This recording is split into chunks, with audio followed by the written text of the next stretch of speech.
Hello, everyone. Welcome back to another episode of On Purpose. Thank you for committing to growing yourself, to personal development, and to making a positive change in your life. You know that on this podcast, I'm dedicated to bringing you incredible guests with amazing stories that hopefully you can relate to, connect to, and start seeing how you can find your passion and your purpose and start creating a meaningful and fulfilling life. And today's guest is not going to disappoint. First of all, she's an incredibly dear friend, so I can't wait for you to get to know her story and for me to go deeper with her. That's one of the reasons why I love these podcasts. She's one of my wife's best friends, so you're going to get to find out a bit more about that as well. But on top of all of that, she's had a truly remarkable journey, and she's now the CEO and founder of Live Tinted, a new incredible beauty brand that's changing the way we think about beauty. I can't wait for you to hear about how she describes that and how she articulates that, because she's amazing with words, and her name is Deepika Mutyala. Deepika, thank you so much for being here. I'm so happy right now. Thank you. Well, I'm happy right now because we have never sat together in an official, formal situation. Not that this is official or formal at all. But every time I'm here, which was yesterday, today, and again, probably tomorrow, you're always working and I'm always hanging out with your wife. Yes, exactly. So Deepika literally lives here, which we love, And that's the interesting thing, that I've not always been sure about my wife's choice in friends. But Deepika is the best. And I absolutely love you. Like, you're amazing. You mean so much to both of us. And I'm so happy you live in LA. Like, remember when we were like just messaging about it, and now you're here, and now I feel like you guys are like my family. Yeah. It's so great. Absolutely. We definitely are family, and we both see it that way as well. And I think you've made LA even more natural for Radhi and I. And I think that's really special, because I think finding family is hard, especially as we get older. At this age, right? Yeah, it's tough, but you can always, there's an energy thing that I feel with people at this age that I don't feel like I had before, that I felt with you guys. Yeah, same. But I just want to take a moment to say congratulations on all the incredible stuff that's happening around Live Tinted. Thank you. I can't wait to dive into the story behind it, why the brand exists, what it stands for, and what it's changing in the world. You had this incredible announcement in New York, in the New York Times. It was on banners all over the city. I mean, it looked so exciting. Let's just start there with how exciting that day was, that week was, where all of this kind of became real. You know what it is like you work towards something for so long, and you have this like vision and hope that everyone's going to like just take it in the way that you want them to, but you don't actually know.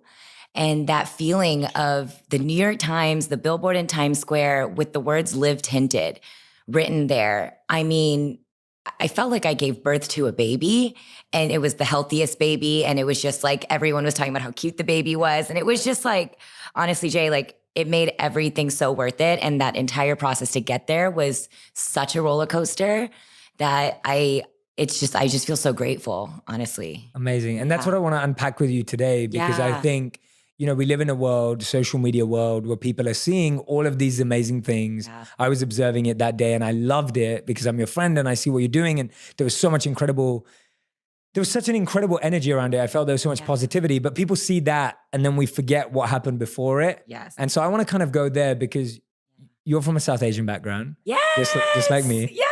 And the reason why I want to start there is just, did you ever think that little South Asian girl was going to build this incredible big beauty brand? And I grew up in Texas, and everything around me was blonde hair, blue eyes, right? And there was a very specific standard of beauty I saw in the media. And my parents, who were immigrants, right, of course, from India, they had a very specific vision of what the American dream was. And for them, it was all about respect in America. And that came from education. Education on education on education, degree after degree after degree. And for me, my vision of the American dream was really doing something that paved the path for others, because in America, you have the opportunity to do whatever it is you want to do. And that was like so stuck in my brain. So when you say like, did I ever think I was going to be doing this? I feel like I'm one of the very few people I knew that would say like, yes, because like when I was 16 years old, I told my dad I wanted to create my own beauty brand. But the path from that to where I am now was completely different from what I could have ever imagined. But yeah, like he so badly wanted me to be a doctor. Because again, that equivalated to Yes. respect in America. And, our whole family is in medical professionals in some way, stereotypical Indian in that way. But I just wanted something different. And so when I was 16, I told him that I was going to do it. But being a makeup artist in my dad's mind, it wasn't a thing, right? So it's like, how can you be a makeup artist and have respect in this country? So when I went to college, I kind of just had this mindset of I'm going to do the corporate side of the beauty industry, learn everything I can, and then go to HBS, Harvard Business School, to make my dad happy, check, and then start my own beauty brand. It did not go that way, but obviously, life. But I will say that, I do feel really fortunate that at a very early age, I saw beauty as a vehicle for me to express myself in a community like Texas where nobody looked like me. So I was able to, and in some ways, change who I was to fit into people around me. Like I got I wanted your eyes. You're the one South Asian, well, you and your wife are like the gene pool of like the gods who have like these unreal eyes, but the rest of us got colored contacts to look like everyone around us. I got the blonde streaks. I wanted to look like what I saw in the media and everyone I went to school with. And for beauty was like my way of just like self-expression. And so I was obsessed with it. Like I would stay in on Friday nights and do my cousin's makeup. And it's so surreal because I like talk to them now and they're like, it's so crazy that you're doing it. Yeah. It's crazy how it all happens, man. That's amazing. I love that. Yeah. I love that. Tell me about something you learned from that experience that has helped now. Like what was it in that traditional form of success or respect, like you said, that your parents saw as the American dream? What about that definition has helped you and has been useful? Totally. Even though you've taken your own path and paved your own way? I think when you see the hard work that immigrant parents have, that when they come to this country, they feel like they have this there's this like bar they have to hit, right? Like it's like if we're going to have any type of prestige and just like be taken seriously, we have to work 10 times harder than everybody else. And quite frankly, I still feel that way. And I know we've had conversations about this, that like the reality is that being South Asian or a woman of color in general, like we're still fighting the fight. And I think the thing that I always think about and I tell myself is like, my dad's work ethic is of one I've never seen in my entire life. I mean, he talks about how he was literally like picking weeds in like India and like a village. To see that and what we have today, my family, like it blows my mind. And it gives me this like feeling of like, if they did all of that for us, I have to do that 10x harder. Yeah, it gives me this That's like fuel and drive. Logistics in business can be a real pain. I've got many friends who sell online and it's time consuming, expensive, and there are so many carriers and expediting services to choose from. It's really hard to figure out who you can trust and who the best choice is. Thankfully, ShipStation.com stands for a fast, easy, and affordable way to manage and ship all of your products and orders. No matter whether you're selling from Amazon, Etsy, or your own website, ShipStation brings all your orders into one simple interface, making them really easy to manage from any device, even your cell phone. ShipStation works with all of the major carriers, including USPS, FedEx, UPS, even Amazon Fulfillment.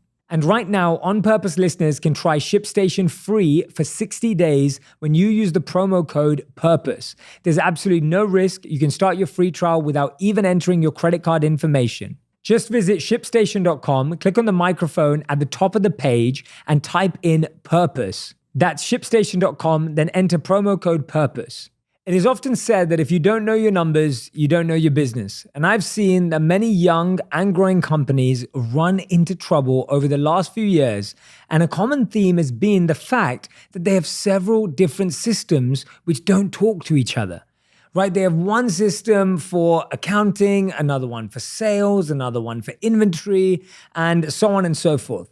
It's just a big inefficient mess that takes up too much time and resource. This platform will allow you to optimize processes, drive operational excellence, sell across more channels, and much more. We just started using NetSuite by Oracle. It's a #1 cloud-based business management software that handles every aspect of your business in an easy-to-use cloud platform, giving you the visibility and control you need in order to grow. With NetSuite, you save time, money, and unneeded headaches by managing sales, finance, and accounting, orders, and HR instantly right from your desktop or phone. That's really why NetSuite is the world's #1 cloud business system. And right now, NetSuite is offering you valuable insights with a free guide. It's called the 7 Key Strategies to Grow Your Profits.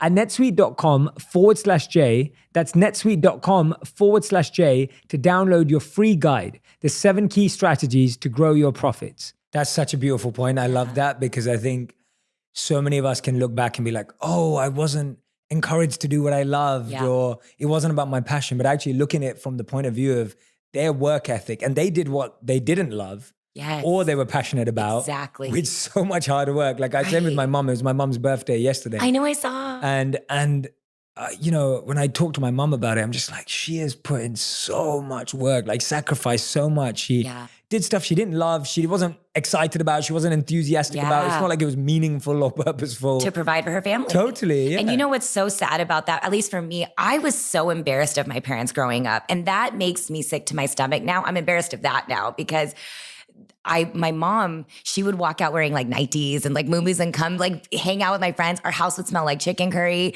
And I was mortified to have people over because of that. I was like, Mom, like I want you to hide behind the scenes and like all this stuff. They're my #1 fans, my best friends, and I now respect everything they've done for us. And I think that's a part of my goal with like launching this brand too, is like, I really hope kids growing up today realize how incredible parents are. Yeah. Everything they give up for us is just so insane and surreal. Like when I think about specifically immigrant parents, I feel like there's just so much that they sacrifice just for the well-being of their families. Yeah, 100%. That's so true. And I think you've done a good job though, because if anyone follows Deepika on YouTube or Instagram, you'll see that she makes lots of videos with her parents in them. And they are the best videos. Like they're so fun to watch. They're so entertaining. Yeah, your mom is just adorable. And if you haven't seen it, I highly recommend go and follow Deepika on YouTube and Instagram and go check out those videos. Because Mama Pandu. Yeah, so I think you've done a good job. I think my mom would love to be one of my videos and I haven't got there yet. I was going to ask. Well, I want to have her on the podcast. Okay. Like that's what I'm going to do. Oh my God, that's going to be epic. Yeah, it'll be embarrassing though because my mom is literally my biggest fan too. So even if I try and push her to say stuff about me, I don't know if she's going to go there. So, oh my God, that has to happen like ASAP. Yeah, we need to do it in London. Good. But let's talk about how it all started from at least an external perspective. Yeah. And I'd love for you to tell me when you started with it. But it started when you started making YouTube videos. Yeah. And your second video went viral. It did. That's insane. Like, I don't know many people who can say that. And we live in this social media space and know people in it. Like, I don't know how many people can say their second video went viral. It was like an out-of-body experience. So I was working on the corporate side of the beauty industry. So I was in the beauty game, just like I had planned, learning about the beauty industry.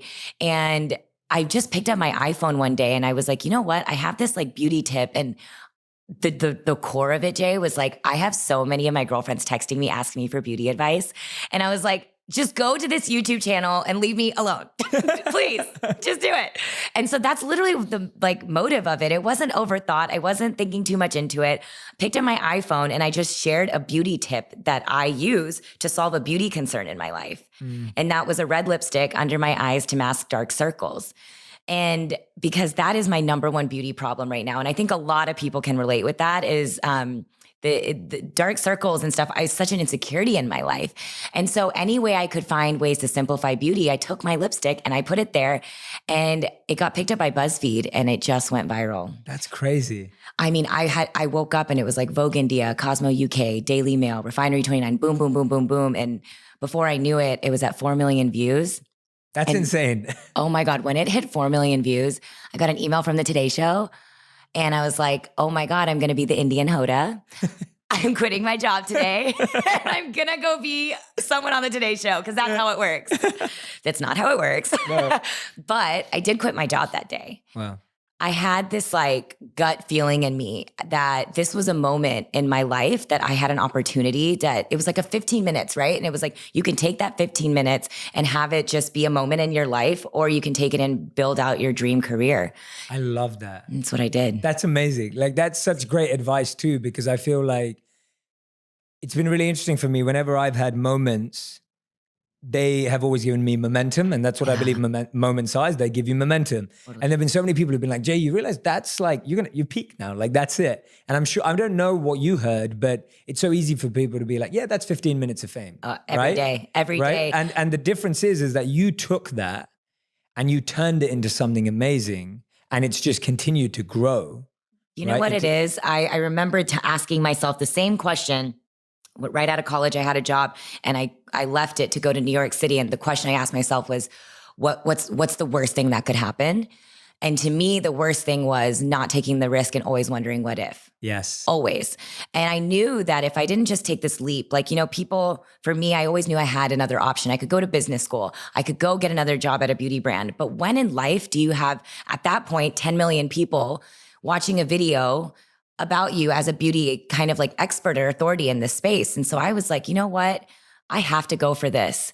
And I actually didn't tell my parents. I just quit my job because I know their mindset. You were in Texas at this time, right? Oh my God, I was in New York. I was in New York. Okay. But I just, in my brain, they would be worried to their core. And oh my God, I have to share this because it was so funny. I remember going home that weekend because I was in my brain, the emoji with like, it just like bursting out. That's how I felt. I was like, what now? How am I paying my next paycheck? Like, what's going to happen? I had no idea. So I was like, I'm just going to go home for a weekend, hang out with my family, not tell them anything, but just rest my mind and kind of gather my thoughts.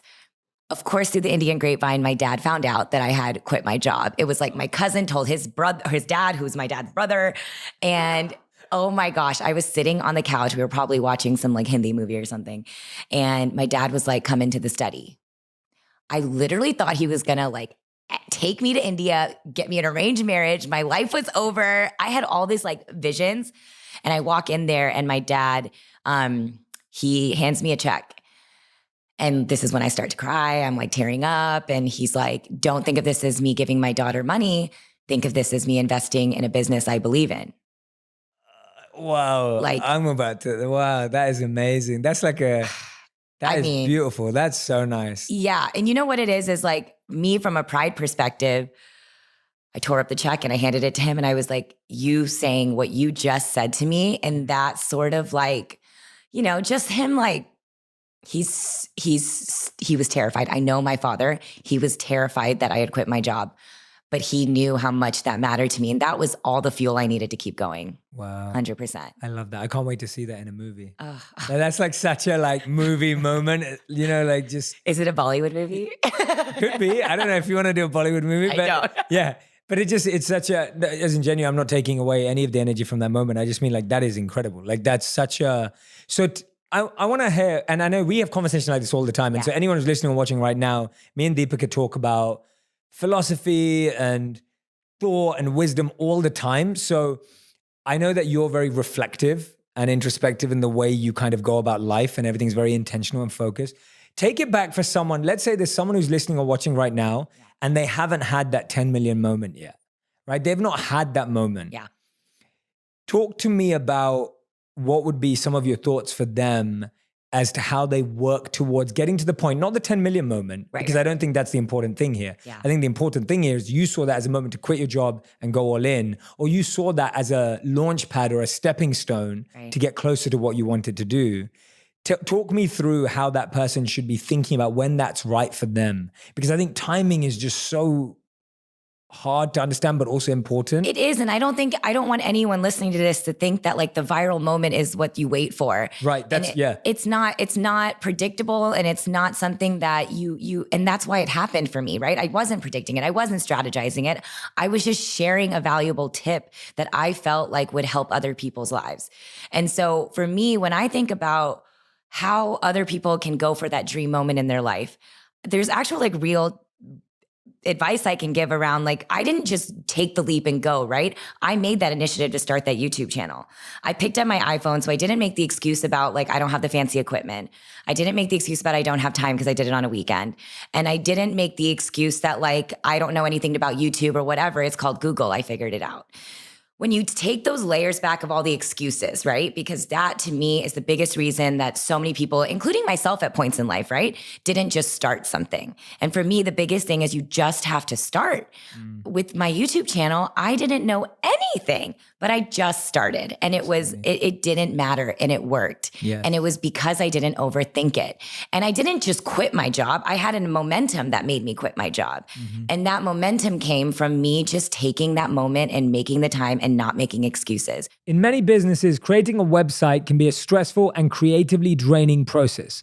I've seen so many people struggle in this area and they lack the expertise in website creation or in coding to get themselves started. Last week, we announced an exciting competition in conjunction with Wix. Wix is a free platform that allows you to build highly customizable, professional, and robust websites.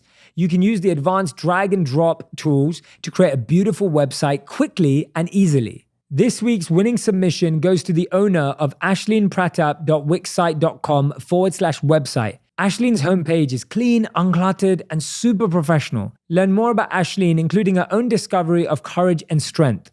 This homepage is an excellent presentation of her business, utilizing the great tools that Wix offers you. Nice work, Ashleen. You're now entered into the competition for the grand prize from Wix, the Business VIP Premier Plan, free for 1 year, a value of $420.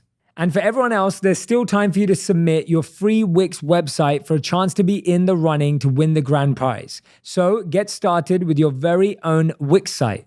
To do that, for your first ever Wix site, go to www.wix.com/go/J to start your site for free and email your submissions to wixlovesj@gmail.com. Get started now. A quality wristwatch is one of those small things that every guy needs. And when you've got on a nice watch, it changes the way you carry yourself. And Vincero watches combine the perfect mix of elegance and edge, and now is the start of their biggest once-a-year sale. The great team at Vincero were kind enough to send me one of their best sellers, and it's super nice, the Chrono S Copper Slate watch. It has an elegant and stylish face with an intentional design. It's one of the best priced watches I've ever seen and has over 16,000 five-star reviews. That's huge. Right now, you can head over to their website in their anniversary sale. From the 11th of August to the 18th of August, there are some limited time offers. 15% off $0 to $200, 20% off $200 to $400, 25% off $400. It's one of the biggest sales of the year and free worldwide shopping. They have collections for men and women, and they offer engraving on select styles. So to get your Vincero watch, go to vincerowatches.com. That's VINCERO.com.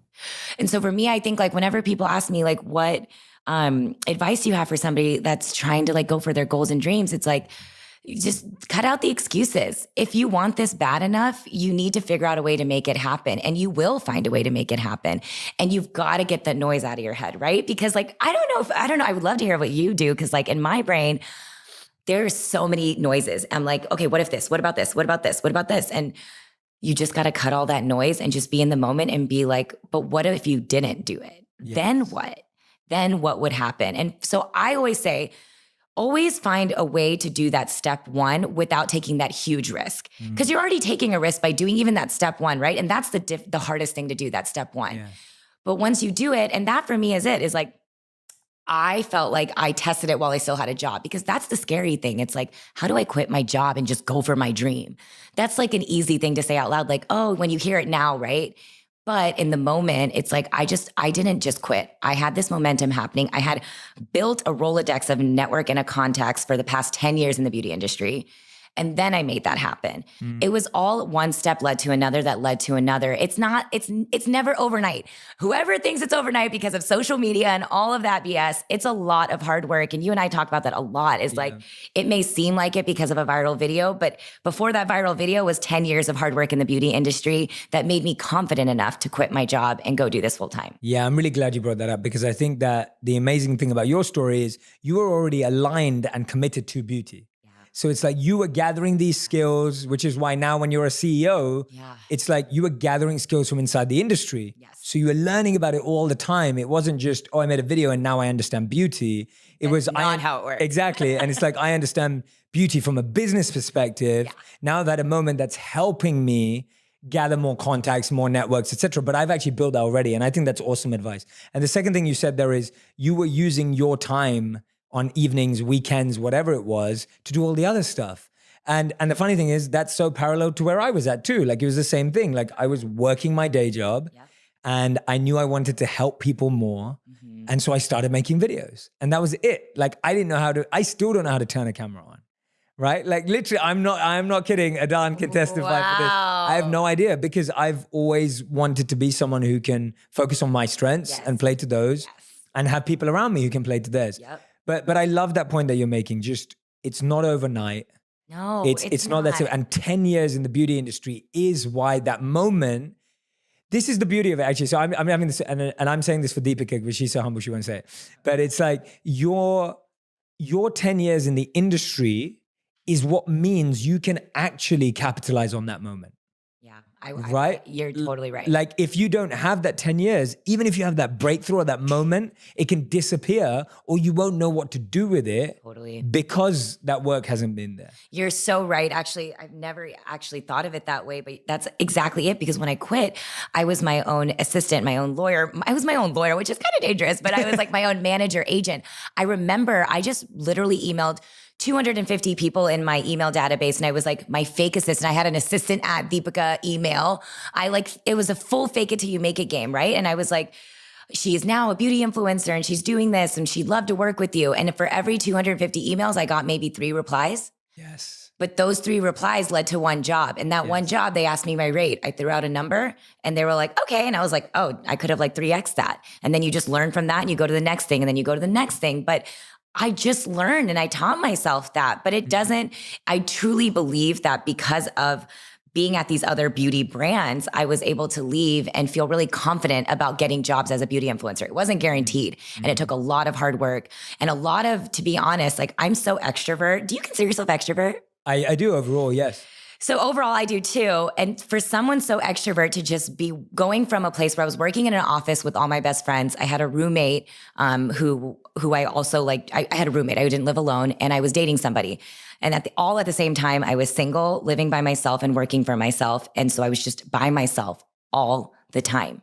I mean, for somebody that's that extrovert to go into that, it leads to a really, really, quite frankly, dark place in your own mind. It really did. I remember there was days I didn't want to get out of bed. But then the days I did go out of bed, I was like going really hard.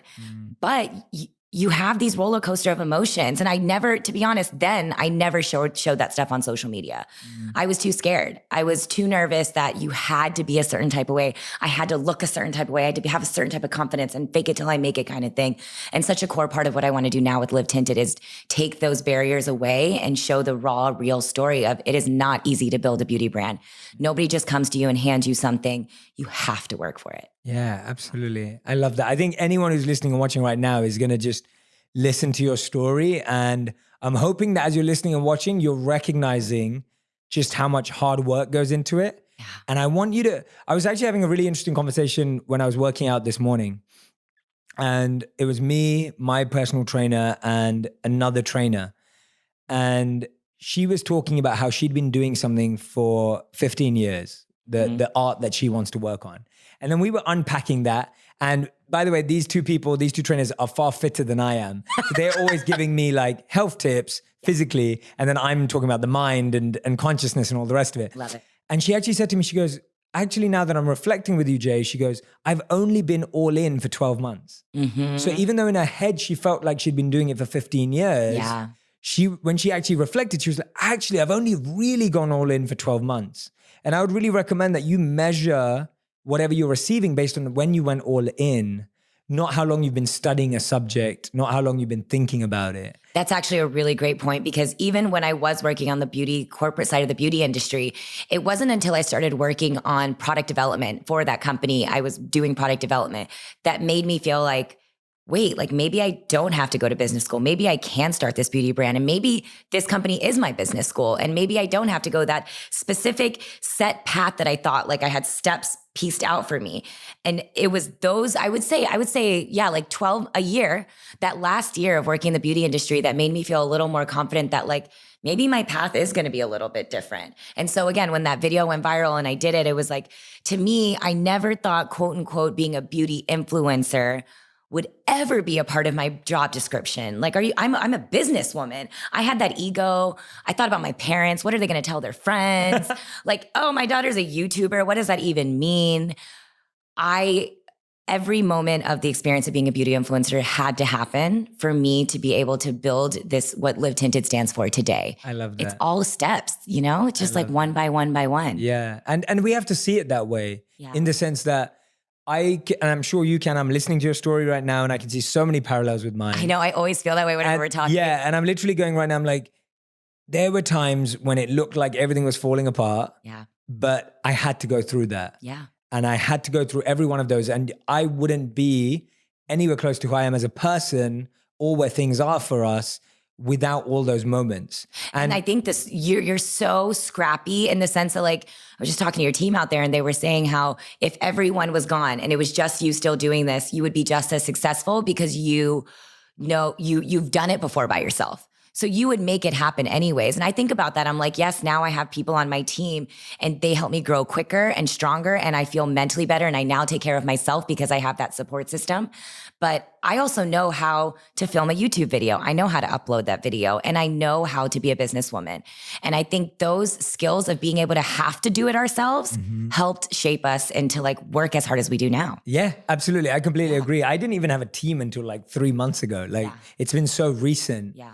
And people are still surprised that I do all my Instagram comments and I reply to everyone. I also don't get that, by the way. And I'm like, all my Facebook comments, like it's me. And I believe that if you want to grow something, you can't outsource it. Yeah. Right? You just can't. If you truly want to grow something, totally, you can't just give it away to someone. Yeah. Right? You have to be involved to some degree. Of course, you can have a plan and you can have a team and you can have agencies. But I know that a lot of people have this belief that when I find the manager or the agent, my life will be solved. Absolutely. And I felt that for a long time. I used to look at people being successful. And I used to think, oh, they must have an amazing manager. They must have an amazing agent. Totally. And all I can honestly say, and I think Deepak is highlighting this too, which is what's inspiring me to say, is just that you are your best cheerleader. You are your best support. You are your best everything.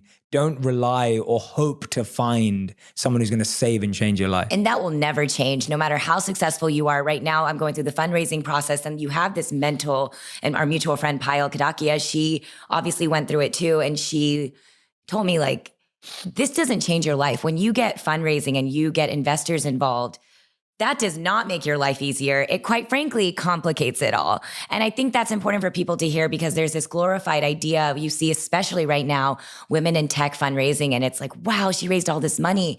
It is a beautiful thing that finally women are getting to do that.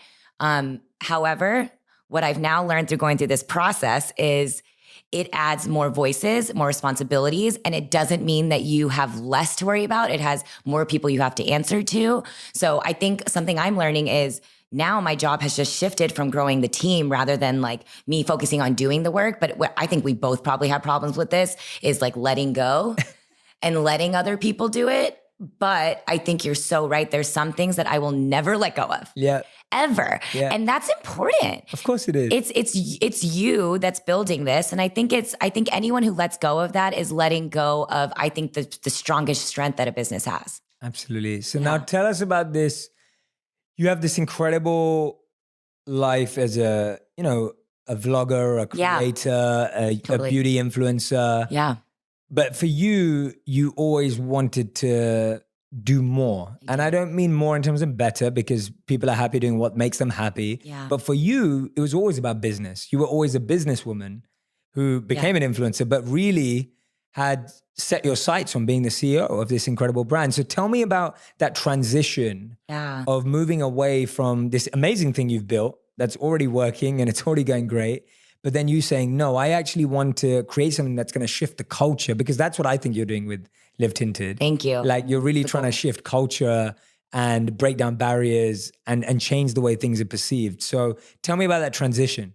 I still remember being 16 and going down like a drugstore aisle and seeing no beauty products that worked for me and no women that looked like me. And I think that it's crazy. You know, you have these flashback memories of your childhood. That's one that I will never forget. And I think it still lives on with me today. So when I quit my job to go be a beauty influencer, and you know, this is going to be hard for people to believe, but in my core, it was nothing about the fame. And quite frankly, I am so excited that with Live Tinted, I get to be more behind the scenes and stuff. But it was the idea that I got to finally be the face of beauty brand campaigns so that girls growing up today are finally seeing their face in it. Like a L'Oreal commercial, a Samsung commercial. It's like, I never saw a brown girl on the TV. So to be able to build that, I think was a part of my goal and path to get to a place to change representation in the beauty industry, to see faces that I no longer saw. Because even within women of color, thank God we're finally seeing more African-American women, more Latina women. But what about everybody else? There's all these people in between that still need representation in this industry. And I felt like I fell into that too. So my goal really as a beauty influencer, and I use the quotes because I think there's everyone I know that's a beauty influencer, there's so much more to it. There's so much hustle and grind and entrepreneurial spirit than I think people realize when they just see that one YouTube video. And I think for me, it was all about changing the faces that you saw in the media. And so that's what I was doing really for the past 3 years. But then it got to a point of when is this brand happening and how is it going to happen and what is it going to look like? And if I didn't do the beauty influencer thing for 3 years, I think I would have built a much more niche brand than my goals and path and passion for building Live Tinted. Wow. And I'm so happy about it because just like you said, to me, Live Tinted is a movement first. First and foremost, more than anything, our goal is to change the representation of beauty, the faces that you see in the beauty industry. And I feel like we're doing it, man. And it feels good. And I think the biggest reason of launching this, you know, when I first started, everyone was like, why don't you just call it Deep Beauty and launch a color corrector and make it all about you and like brown girls? And there's a few reasons why. For me, it was time to build something bigger than myself. And it wasn't about just a singular voice or a singular culture identity. It was about building a home to showcase a whole range of women, a whole range of skin tones to say, I can be exactly who I am and feel great about it. That doesn't mean that wearing makeup makes you less of like a person that feels that way. It's more of, to me, the beauty products are just a vehicle for us to share our message, to make sure that inclusion and diversity is just the standard in the beauty industry. It shouldn't be like a campaign, which is how it's being treated right now. Yeah, that's so interesting. It shouldn't be a campaign. Shouldn't. Yeah, because what would that do? If it was a campaign, what are the negatives of that? It's strategic. It feels disingenuous and it's not making real movement happen. And there's a lot of brands that you can see capitalizing on that, which it doesn't bother me because at the end of the day, at least there is a token brown girl now, right? That wasn't something that happened before and we need that progress. Better than nothing. We need that progress. So even though, you know, you'll see the one brown girl in things and the one brown guy in things, that didn't exist before. So at least that's step one to get to a place where this is just normalized. And so that's how I feel about the whole thing in general. But I think when I launched Live Tinted, it was so important. You know, we launched in 2017 as a community first. And while we were doing that, we just used the community, we listened to the community to help us think through what was the first beauty product we were going to create. And it was truly made by them for them. And it just is so crazy, Jay, that what they asked for when we asked what your biggest beauty concern is was dark circles. Wow. So it was such a full circle moment for me to go back to my red lipstick video and it all happened. It was like there's clearly still a need in the market for this product. But again, for me, the product is so secondary to what we're doing, you know, like with the campaign that we launched 3 weeks ago, which is so crazy how all this is happening. But it was about no Photoshop. That's not something you see in the beauty industry. You know, like when people look at Instagram and they look in magazines, I don't want people to feel the way I did growing up where I felt not good enough the way I was. I mean, I definitely went through the whole thing where I starved myself and changed things about myself to look like that. And so my whole goal with Live Tinted is to just let people be themselves and make that a place that's like celebrated, you know? And I think the biggest thing we say about Live Tinted is that we're a multicultural community because if I were to just make this a brown girl brand, like everyone was expecting me to do, how is that really creating progress in the space, right? Like for us to really be integrated into the larger world and make this a truly inclusive brand, we have to be speaking to every ethnicity. Totally. We have to be talking to each other. And I think the biggest thing I spent the past year before we launched this product for Live Tinted was educating people on different cultures, different backgrounds, because I feel like the more you learn about other people's cultures, the more you're able to, I guess, like understand each other. You know, like when I think about, for example, we talked about like facial hair, which is something a lot of women have. I hope someone out there can relate with me and it's not just me. But when we spoke about it, all these women from all different backgrounds felt like they were chiming in. A Latina woman would chime in, Middle Eastern, and all these things. And I was like, wow, this community is so much bigger than I even expected it to be. And it all organically happened, which is the most beautiful thing, right? Like, I think when people try to force something, you feel it, other people feel it, and it just naturally happens. I mean, I just think that's the best way to do everything in business and in life. I love it. Yeah. Yeah, 100%. And I'm so glad that you've built something community first. Yeah. And I remember one of my mentors in business would always say, like, build community first, commerce second, like always. And he used to say it, and I was like, oh, that sounds good. Like, that sounds cool. Yeah. And, like, you know, that's one of those statements. But it was like, it's so true. It is. Because not only is a community, that's not just smart or strategic. Actually, what it is it's real. Because when you deeply get to know people's stories, your heart expands, your vision expands, right? Like you don't become someone who's just trying to sell something anymore because you have a community first. See, if you start with commerce, you're basically thinking, are we hitting our numbers? Are we selling stuff? Is stuff being shipped, right? That's what you're thinking about. Yep. When you start with community first, like you have, you start hearing people's stories. You start hearing people's backgrounds. You hear about people's challenges. And then your brand becomes full of compassion and empathy and love and care, as opposed to being about numbers and stats and analytics. Even when you say that, it makes my like heart just like feel so good because like I had so many tough times this past year. It was so many lows of thinking and again, doubting yourself. Like it was a complete shift, right? Like and for me, I never like dreamt of being a beauty influencer, but I always dreamt of this beauty brand happening. So the pressure was like 10x. And I felt like, oh my God, like this is what I've wanted since I was 16. It's happening and you have to do it right. But I had to get out of my own head and go back to the same scrappy mentality I had when I first started that YouTube video using my iPhone is you just have to start. You just have to start. And I'll tell you, like during those low times, it was literally this community that got me through it because I would read their comments and they'd be like, keep going. Thank you so much. You're changing my life. You're making me feel beautiful with who I am. And when you see those comments, like literally when you're working at 1 a.m. and you're like sitting there on your laptop and it's a Saturday night, that is the energy you need to say, this is why you're doing something. And absolutely. I think that purpose-driven aspect of not just a beauty brand, just building a business it equals longevity. 100%. Because we're human. There's a real emotion that goes into it. And I think like, at least for me personally, and I don't know, this could be one of my weaknesses as a CEO, but I feel like I have empathy in building this business and it sometimes is like not a good thing, but it's who I am. And I don't know if that'll go away, but I can't help but care. Yeah. And it's tough, right? Because when you're a beauty personality, I'm allowed to just be that girl. But when you're running a business, you sometimes have to like shift that hat and be like, okay, like let's think about this. Like what's going to be right for them and this and that.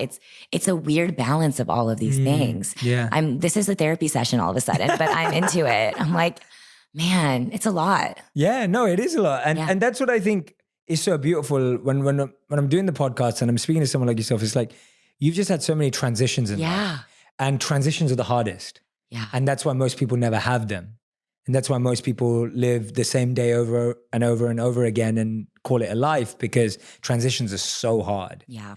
Tell me about the doubts that came in your mind and how you overcame them before you got to building Live Tinted. Like, what were the doubts? What were the challenges and what got you through? So we already know the community got you through. 100%. And I love that because that to me, that's a successful entrepreneur. Like that, to me, that's a successful business person. It's someone who's living for their community and their why is so strong. But what else? What were the doubts that came up and how were you able to strategically or internally start overcoming them? I think I had to tell myself, you have to sometimes give up the good to get to the great. You know, like I actually like remember writing that out and like writing out like things were just going in sort of like a hamster wheel as an influencer, right? Like there was deals coming in and beyond the deals, again, like I felt like there was everything I wanted to achieve out of being a beauty influencer, you know, that had happened, but it's comfortable. I had like a routine with it. I was, you know, in a flow of it, and I was growing on like my business with it and all these things. And it's really scary to go from that to, well, like I've had this dream, blah, blah, blah, blah, blah, blah, blah. Okay, so I would say for me, my biggest thing was that I knew that to build a company, I would need people. And so me taking this calculated risk also impacted other people's lives. That's a really scary thing.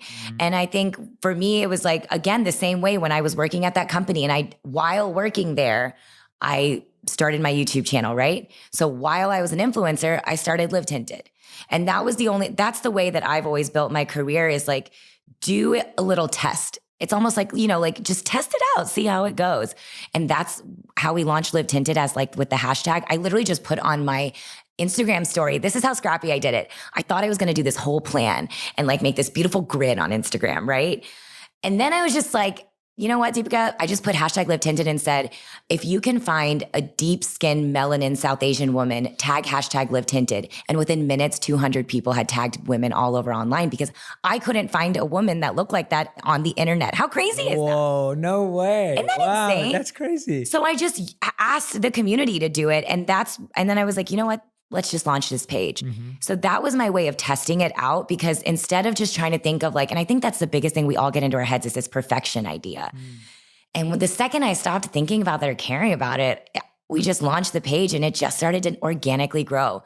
So instead of like placing that big order for that beauty product and right away saying I needed to start this beauty product, I started an Instagram page. Yeah.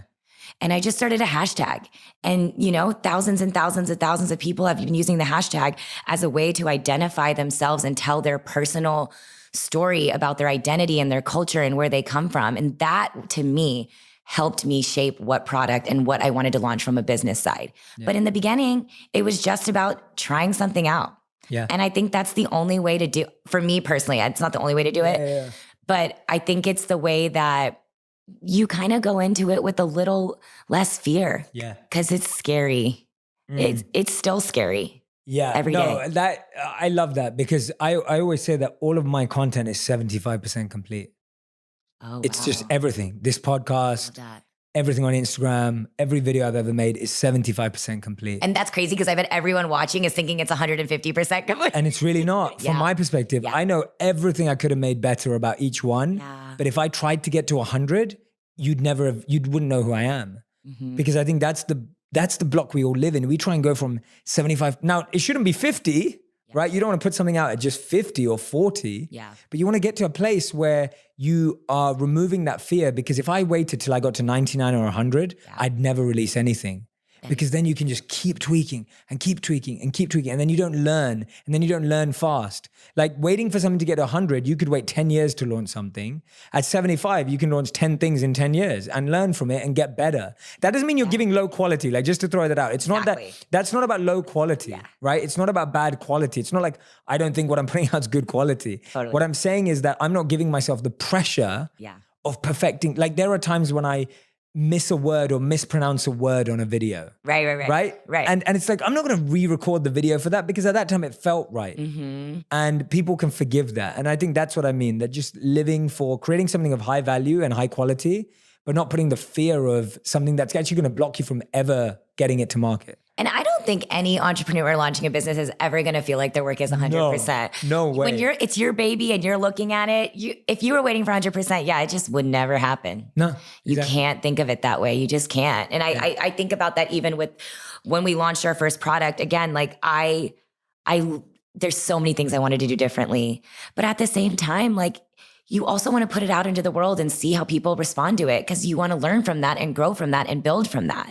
So the same way I started that with the hashtag, my YouTube channel, to the hashtag of launching Live Tinted as a community, I treated our first product that way too. And I mean, fingers crossed, it's going well. Yeah, I think it's going amazing. Yeah. Like, it's awesome. And I love the branding. And I know Radhi was in the video too. She was. Which was very fun, because Radhi doesn't love being in front of cameras. Which makes no sense because she could be an IRL model. Let's be real. Everyone knows that. But it's amazing. And I love that it was very real. Yeah. Like when I saw it, because I'd never seen it from what Radhi showed me when she was there with you, but I saw it the day it all launched 3 weeks ago.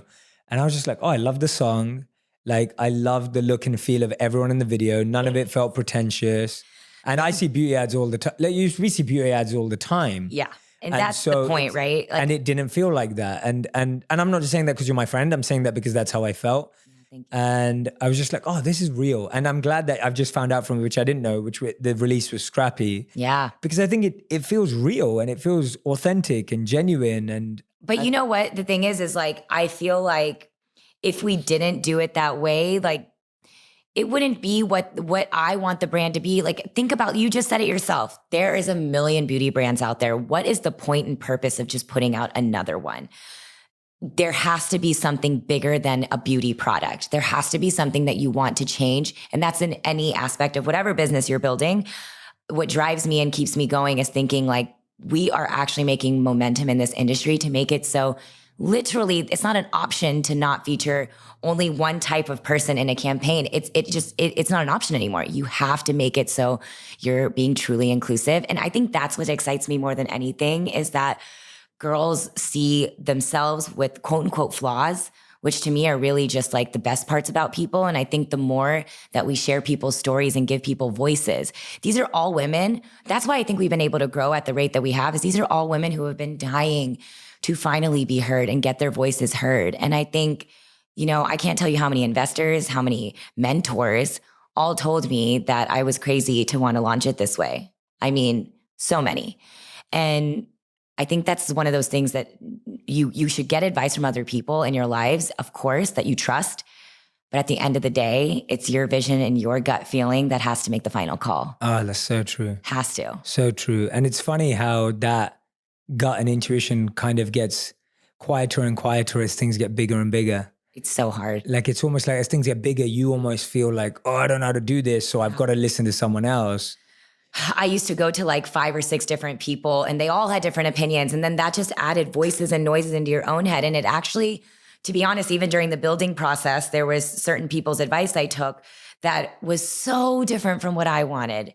So different. I am so glad that before we executed and launched, I had like a mentor snap me and say, where's the Deepika in this brand? And what she meant by the Deepika is that where is the bubbly personality, the fun, the vibrancy, the girl that people have been following for 3 years who now wanted to launch something bigger than herself. It's so easy to lose yourself. And that's what happened with all the voices and noises in my head. And I think when I had that person, thank God, like snap that into my brain, I just remembered, wow, I want this to be a brand that's about happiness and people to feel like just like positive and good, because the beauty space can be really isolating. It just can. And I think just the media in general can be isolating. If I can do one thing with this beauty brand and it's make one person out there, and I feel like you must feel the same way. If I can make one person out there feel like they can be exactly who they are and feel good about that, then like I'm doing what I want to do. I really feel that way. It's really not about the beauty product. And I think that's the best part about building this business. I love that. It really is. I love that. Tell me a bit about the biggest things you think you have to think about for someone who's thinking of starting a business. What if you had to say there were 3 things that I know have been really important to launch this business well? What have been those 3 big things? Apart from the obvious things like getting funding or whatever, but just 3 key core principles that you think have made a huge difference to a successful launch. The first thing that comes to mind is cutting out the noise. There's a lot of things that I used to do that I don't do anymore. And that includes people in my life that I now recognize. And this is why I basically live at this home, is because I'm telling you, if there is even an inkling in you that somebody is negative energy, they're negative energy. And you need to cut that person out of your life yesterday. And I've always been the girl that had a million best friends. And like, I love being around people. Like I said, I'm extrovert and I thrive on other people's energy. but the wrong energy can take you way down the wrong place. So I would say the first thing is cut out the noise, and whatever that means in your own way, like the people, the distractions, the habits. I don't go out like I used to go out. I hang out with my family more than I ever have. And my close friends, I've really dwindled it down to a core group of people. And you have to. There's not enough. Time is so finite that I would say the first thing is cut out the noise. The other thing I would say is, I think the whole being scrappy thing is something to emphasize. Like, I would say, like, the whole making a business plan thing, I personally don't believe in that, because to me, my experience the past 10 years, I think, is a business plan. Like, I don't think you have to put pen to paper in that sense of like, I was always taught that. Like, I was like in undergrad, I was a business major, and it was like, create this like formalized business plan, blah, blah, blah, blah, blah. I think that that's just like, there's a difference between brainstorming and doing like a whole like whiteboard situation versus like anything of that like fanciness. Yeah. Be scrappy. Just put things out there, see feelers, do tests and see what happens with that, So I would say, cut the noise and be scrappy. And maybe I would say like support system, which kind of goes into like cutting the noise, but I can't emphasize that enough, because, and that for me, it was my community. But whatever a support system is to you, it is so crucial, because whatever you see online, don't believe it. It is the toughest journey you'll ever go on, but it's the most rewarding journey you'll ever go on. And it is so worth it. Yeah. But I wouldn't have gotten through it if it wasn't for my support system. I still, every day. Yeah. Every day. Yeah, I was going to touch on that, because I know we talk a lot about like the psychological impact of like starting a business, growing a brand, whatever it is. It's hard work. And a lot of people burn out. Right? A lot of people get totally stressed, totally burn out, and they lose themselves in the process. Yeah. And you're so right. I think you've hit the nail on the head already, that just being around the right people, being around the right energy, changing your practices and habits to suit that bigger goal, right? It's not a sacrifice. No. Because it's supporting that bigger goal. Yeah. It takes a long time to realize that. Like, I will tell you, like, I mean, I talk to your wife and you about it all the time, is that like, there really is this, a difference that just the way you start your day can change the whole trajectory of your day. And, I hear your videos and I like know it, but for somebody who doesn't practice it, it's so easy to pick up my phone and just start working. Yeah. And I think for me, like it really is a thing of baby steps. Because the second you try to say, I'm going to stop drinking and going out and just like working out and eating healthy and try to do all of these 50 things at once, you end up doing none of them. Totally. Like, it's just not happening. And I think I was always that extremist. I'm always like 0 or 100. Yeah, Ravi was telling me that yesterday. I really am that person. I'm like, if I'm going to do this, I'm going to go all in on it. Yeah. Finding a balance in life is something I'm, by the way, still working on every single day. Yeah. But so important, because, your mental capacity is going to be questioned every single day when you start your own business, and everything you can do to set yourself up for success is the key. But I will tell you, it's sad that the only reason I started caring about like self-care and self-love was because I felt like I had to do it for the company rather than for myself. If I'm being totally honest, that's truly it. And like the only reason I was like, I need to start working out again wasn't because I cared about my physical appearance. When I was an influencer, I probably would have cared a lot more, because I was like, oh, I have to like take this photo. Running a business, it just wasn't something that was on my mind and something I cared about. But I started to realize I couldn't breathe well. I took like huge gasps of air, and I had vocal issues and all of these things happening. And I was like, wow, Deepika, like if you want this business is only going to be as strong as you are helping run it. And that's what kickstarted me to start caring, which is quite frankly sad. Like self-care should not be something that you look at and think about as an afterthought or something you're doing to support another aspect of your life. Wow.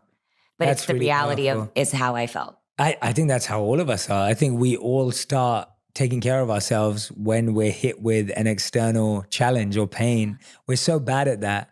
Like we're so bad at taking care of something while it's here, while it's there. We're waiting for something to go wrong or some big alarm bell to sound. And I don't think that's you. I think that's all of us, me included. Yeah. And I think all we can take that as is now that you've recognized that, you're now moving it back to, actually, I'm not going to do this just for Live Tinted. I'm going to do this for me. And that helps Live Tinted because Live Tinted is a part of me. I think self-awareness is the biggest thing that I've now, I feel like because I recognize that, like you just said, I'm like, you know what? That's step one. And I took that step one. So don't be so hard on yourself, Deepika. Like, it's hard to not though. It's this feeling of, you feel selfish doing self-care, but quite frankly, that's just not how it works. Totally. It's a part of sustaining yourself. Yes. And it can't be looked at that way. And, even for social media, like I felt like I could never show myself getting a massage or going to, it's two ways. It's like at the other side of it, it's like, I also just want to turn off. Yes. And I need to give myself that moment to turn off. And now I've learned a tip I give myself. And I think this is important for everybody, even if you're not doing a career in the social media sphere, I still think giving a day off is just so important. 100%. I give myself a Saturday. So on Saturdays, I never feel like I have to do anything online. Amazing. It's just like the world is not going to end. No. It's definitely not. It's definitely not. And I think we forget, like, I remember this was before I really had my exponential growth on social. So it was December 2017. So you were at like 1 million instead of 10 billion? Yes. Got it. Okay. But I was there and it was December 2017. And I remember I took the whole month off to be creative in the sense of I didn't put anything out. So I didn't release anything in December 2017. That's amazing. Because I was just like, I don't think I'm going to be able to put out my best work. Yep. I don't think I'm going to be able to be truly impactful and help anyone if I'm not giving myself time and space. And I think that applies to products. I think that applies to videos. I think that applies to anything. Like you grow in time and space. And we see taking time and taking space as a defect. Totally. Right? We see slowing down as a defect. Yes. When actually it's how we're built. Right? We need space to create space for creativity. Creativity can only work in space. It doesn't work in noise, right? You never have your best idea when there's a million things on your to-do list. Like, my God, that's so true. You just don't. And so I feel like we need to start also recognizing, and again, this is just step one, that space facilitates creativity. Space facilitates you to perform better. No one can go from event to event to event, from meeting to meeting to meeting, from pitch meeting to pitch meeting to pitch meeting, and perform at the same level without taking a break to refine their skills, to take a pause. And I think we have to start recognizing that if we want to move forward, we have to press pause, right? We just have to press pause. I remember there was a moment where when I was doing YouTube videos, I felt like I was supposed to post every single week one video for the algorithm and like, oh, it'll help me grow quicker. But my creative and all of that stuff that you just talked about wasn't there. And you could feel it in the videos. I would still put them out because I felt like I had to. And people felt it. And, I saw it in the comments and I saw it. They were like, okay, this doesn't even feel like you anymore. And quite frankly, I hit a cap where I didn't want to make makeup tutorials because in the beginning for me, making makeup tutorials was again, me helping a girl out there see themselves reflected online. But by the end of it, my heart and soul was so into building this business and giving an opportunity to other girls to be the faces on YouTube and whatever social media. You could feel it in my work. You could tell when I put out a makeup video that I didn't care to. And it's because it's not where my heart and soul is at. It was never to be the face. It was to create that platform to give other people that opportunity to be the face. Yeah. That's really where it was. But it's crazy how you can't fake that. Like if you put it out into the world, it is awesome because that's again, the community that it was great that they called me out because it made me check myself and it pushed me to go towards building the business I wanted. Absolutely. What's been the hardest thing about becoming a CEO?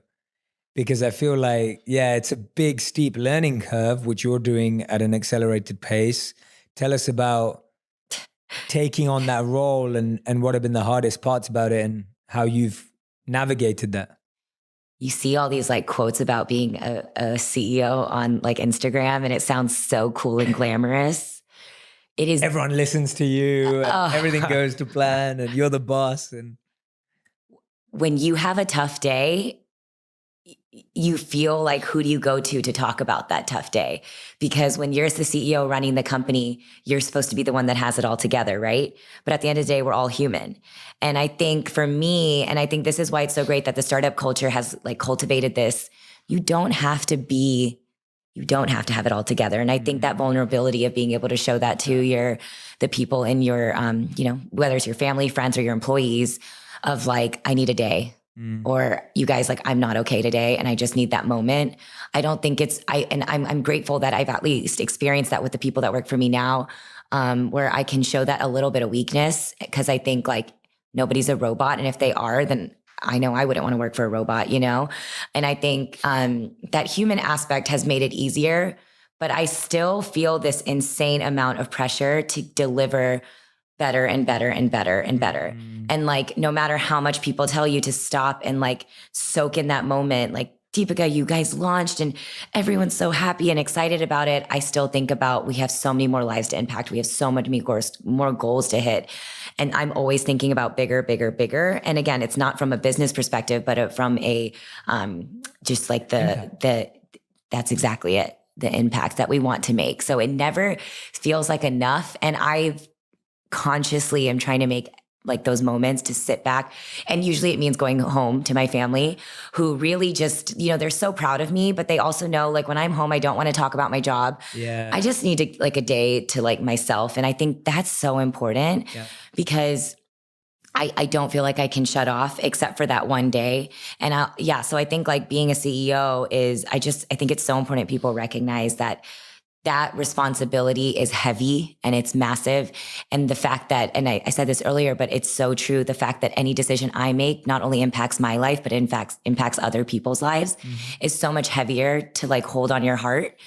Because even though, like, if I make a mistake and I have to deal with the consequences, that's one thing. But if I make a business decision and we hire somebody, but then recognize that the business doesn't need it anymore and I have to fire that person, that's their livelihood at stake.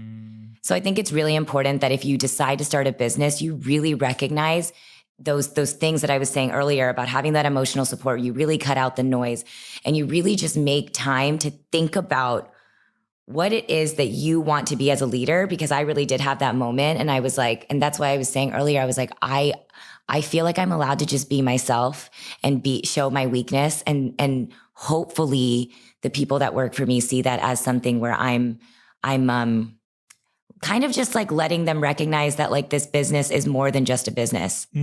There's something behind it that matters to me more. And that's why I get emotional. That's why I care. And that's just the way I want Live Tinted to be run. I'm not saying, that's for every business, but for me, if it didn't have something bigger to it, I wouldn't want to be a part of it personally. I love that. It's awesome having you on the podcast because it's so much about purpose. And I really feel when I'm listening to you that it's a purposeful brand. Yeah. It's a purposeful movement. You're a purposeful person. Like you're living on purpose, and it's totally. And I think that that's the difference between what wins and what doesn't, and what's also fulfilling and what's not. Yeah, because I think that a lot of things can win in life and succeed, but they may not fill you up with meaning and happiness because it's not linked to purpose. I think you and I have both met people where we've met that they have what externally looks like everything. Everything that you think somebody wants, and they still feel empty inside. And for me, when it's all said and done, when I think about what footprint I want to leave on like the world and what I want to do.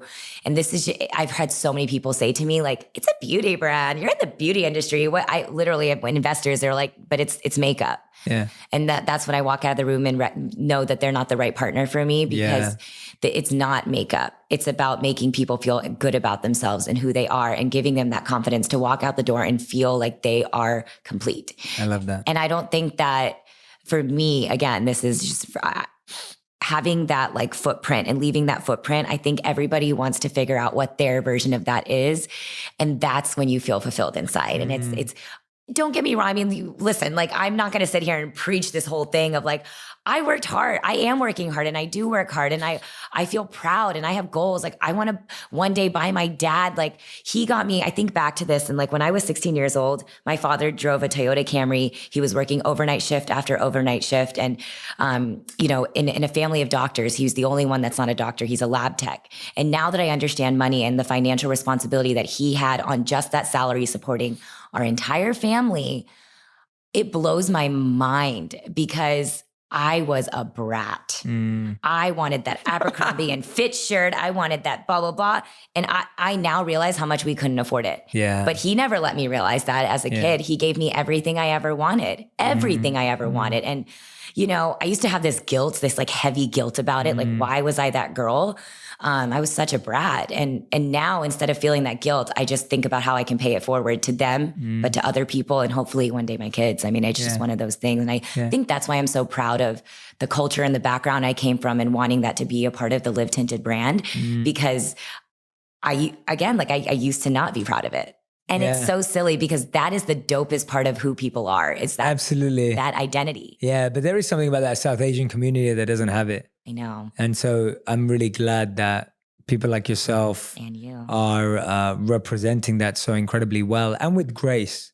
And I think that's very important. I think representation is never a matter of ego or competition. It's a matter of grace. Yeah. And like accepting and valuing others and recognizing everyone's value, everyone's beauty, and that's what you've done with the brand, which is just unbelievable to see. So thank you for doing it. Is there anything that I didn't ask you about that you wish I did? No. I always ask that because I always want to make sure that you got to embody the message you wanted to share. No, I mean, honestly, like I feel like it's just having a vulnerable conversation. I feel like we did. Good. So we do end every podcast with a final 5. So Oh my God. Okay. The rapid fire, quick fire. Are they the same 5?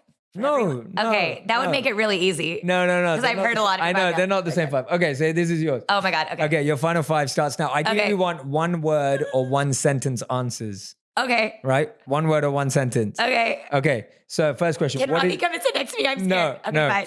What is your one beauty product you can't live without? Key stick, Live Tinted. Okay, good. That's very good. You know. Number 2, what's your biggest piece of advice for someone wanting to? Oh no, I'm not. I'm going to change that one because I asked you that earlier. What are the 3 biggest pillars of what Live Tinted stands for? Inclusivity, acceptance, and happiness. Okay. Question 3, what's one step in your morning routine that you will never skip? Now it's breathing. Nice. And I think a large part because of you in my life. I actually take a minute to breathe. Trust me, I've had to work on that myself. Yeah. Like that's like, I think that's something you have to do forever. Yep. It's like drinking water, right? It's tough. You can't. Absolutely. Okay. Number 4, when you're having a bad day, what do you do to make yourself feel better?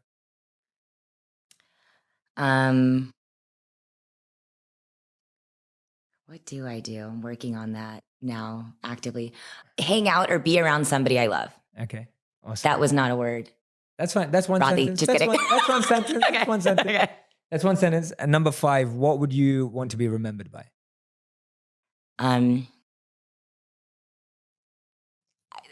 want to make an impact, and I want in whatever way that means. And I want if the legacy of Live Tinted is that we've somehow evolved the beauty industry to be more inclusive, I feel like we've done our purpose. I love that. Thank you so much, Deepika. Thanks for having me. It's so awesome having you on the podcast. We got to hang out. Yeah, this is great. We actually got to hang out. But if you don't already follow Deepika, please go and find her on YouTube and Instagram. Of course, go and follow Live Tinted as well on Instagram. Yeah. Anywhere else?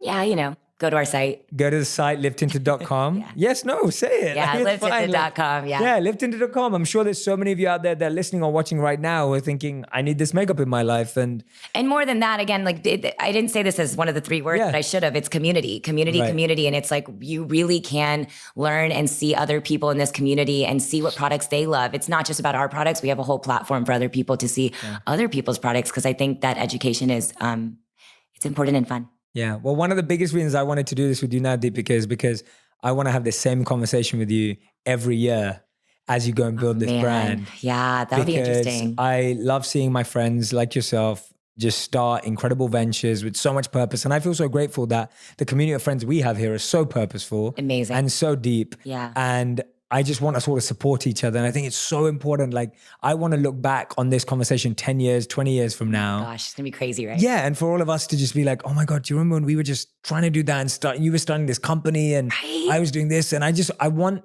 to have that. And that's why I'm saying that start supporting your friends right now. Yeah. Like wherever you are in the whole same space. Agreed. Just start supporting your friends because there is room for everyone. Collaborating is way stronger than competing. Totally. Totally. And thank you so much for being an amazing guest. Thanks. I genuinely hope anyone who's listened or watched this is going to go back, make a ton of notes.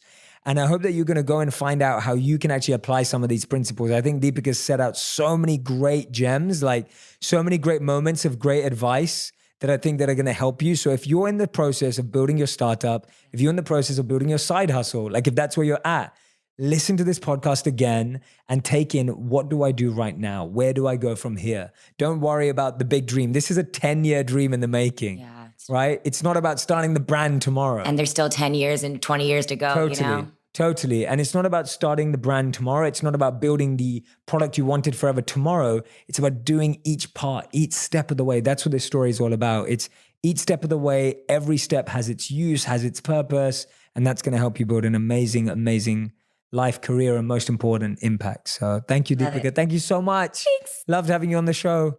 Make sure you guys share anything that Deepika said. Please share on Instagram. Please share on Twitter.